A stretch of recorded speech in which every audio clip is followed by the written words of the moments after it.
नमस्कार दोस्तों।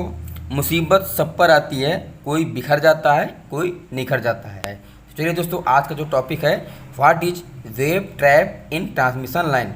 दोस्तों, आपने कभी पावर ग्रिड, सब स्टेशन या ट्रांसमिशन जहाँ पर होता है डिस्ट्रीब्यूशन या फिर जनरेशन, अगर वहाँ पर गए होंगे आप तो ट्रांसमिशन लाइन में आपको इस प्रकार की, जैसा कि आप स्क्रीन पर देख रहे होंगे, आपने देखा होगा ये गोल गोल। तो इसका नाम क्या है और इसका काम क्या है, इसका क्यों यूज करते हैं, आज के वीडियो में यही जानेंगे। दोस्तों बनी रही वीडियो में लास्ट तक। अगर आपको जानकारी अच्छी लगे तो चैनल को सब्सक्राइब करिए, सब्सक्राइब करने के बाद बेल आइकन का बटन जरूर दबा दीजिएगा।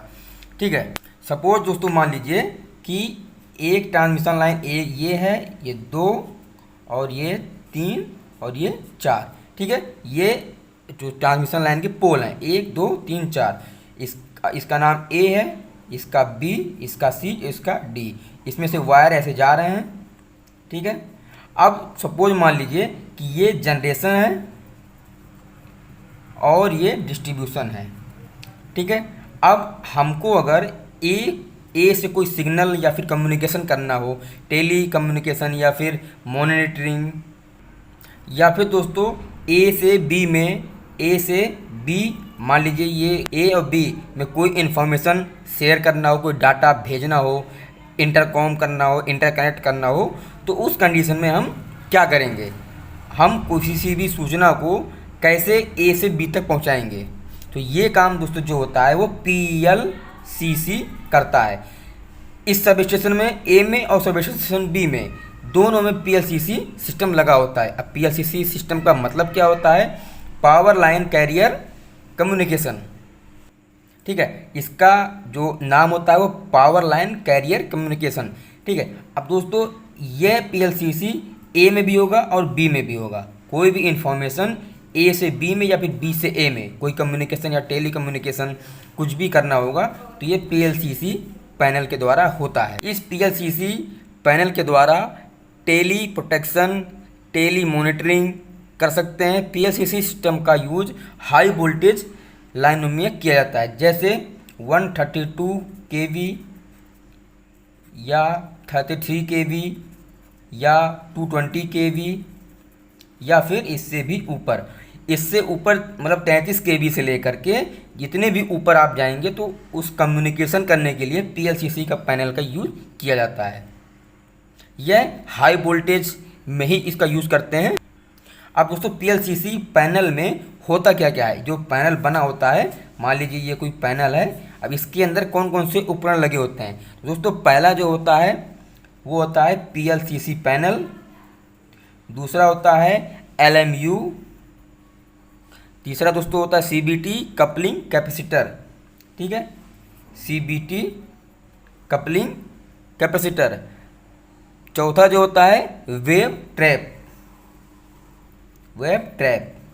PLCC पैनल के अंदर इतने प्रकार के उपकरण लगे होते हैं, LMU, CBT, वेव ट्रैप, और या फिर आप इसे वेव ट्रैप को लाइन ट्रैप भी बोल सकते हैं।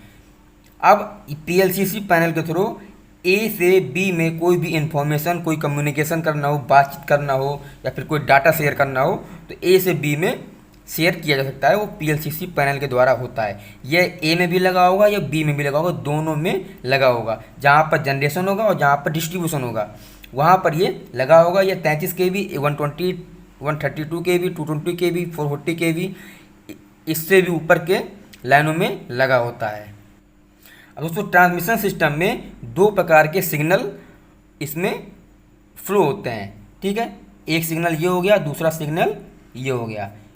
पहला दोस्तों जो होता है वो होता है पावर का, यानी कि जो हमारी फ्रिक्वेंसी होती है 50 हर्ट्ज वो होता है। और दूसरा जो होता है कैरियर कम्युनिकेशन, यानी कि कैरियर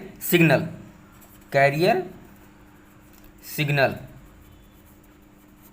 इसमें ट्रांसमिशन लाइन में 2 प्रकार के सिग्नल होते हैं। पहला जो होता है सप्लाई का होता है, दूसरा कैरियर सिग्नल का होता है। जो कैरियर सिग्नल होता है उसकी जो फ्रिक्वेंसी होती है वो बहुत ज़्यादा होती है। अपने इंडिया में जो इसका सिग्नल है वो 3 किलो हर्ट्ज से लेकर के 148 किलो हर्ट्ज तक ट्रांसमिट होता है, इसकी फ्रिक्वेंसी होती है। लेकिन अब दोस्तों सवाल क्या है, कि जो ये ट्रांसमिशन हो रहा है, जो उसकी फ्रिक्वेंसी वो 50 हर्ट्ज है। अब अगर सपोज मान लीजिए कि यहाँ पर जो इसका कैरियर सिग्नल है वो 80 फ्रिक्वेंसी है, तो जो भी इसके ए में और बी में जितने भी इसके स्विच, प्रोटेक्शन डिवाइस और जो भी इसके सिग्नल कम्युनिकेशन के उपकरण लगे होंगे, वो 80 फ्रिक्वेंसी पर ये जल जाएंगे, बहुत बड़ा ब्लास्ट हो जाएगा। तो अब हमको चाहिए 50 हर्ट्ज, जो ए और बी में पीएलसीसी पैनल लगा होगा, जो उसके अंदर उपकरण लगे होंगे वो जल जाएंगे, क्योंकि जो ट्रांसमिशन की फ्रिक्वेंसी होती है वो 50 हर्ट्ज होती है अपने इंडिया में, लेकिन यहाँ पर 80 फ्रिक्वेंसी आ रहा है। तो क्योंकि जो इंडिया में 3 किलो हर्ट्ज से 148 किलो हर्ट्ज तक होती है। अब इससे बचने के लिए जो ये 80 फ्रिक्वेंसी ना होकर के ये 50 पर ही रहे, इसके लिए वेव ट्रैप का यूज़ करते हैं या फिर लाइन ट्रैप। ठीक है, ठीक है दोस्तों, इससे बचने के लिए सेंडिंग और रिसीविंग के दोनों के एंड में ये वेव ट्रैप या लाइन ट्रैप का यूज़ किया जाता है, जिससे यह अधिक फ्रिक्वेंसी को आने में रोकता है। ये ओनली फ्रिक्वेंसी ही जाती है यहाँ पे, और जो कैरियर सिग्नल है ये कम हो जाता है उसका प्रभाव, और वहाँ पर 50 हर्ट्ज ही जाता है, ताकि ये जले ना, खराब ना हो। अब वेव ट्रैप के अंदर दोस्तों इसमें कई प्रकार के उपकरण लगे होते हैं, जैसे आपका मेन कॉइल जो होता है, मेन कॉइल,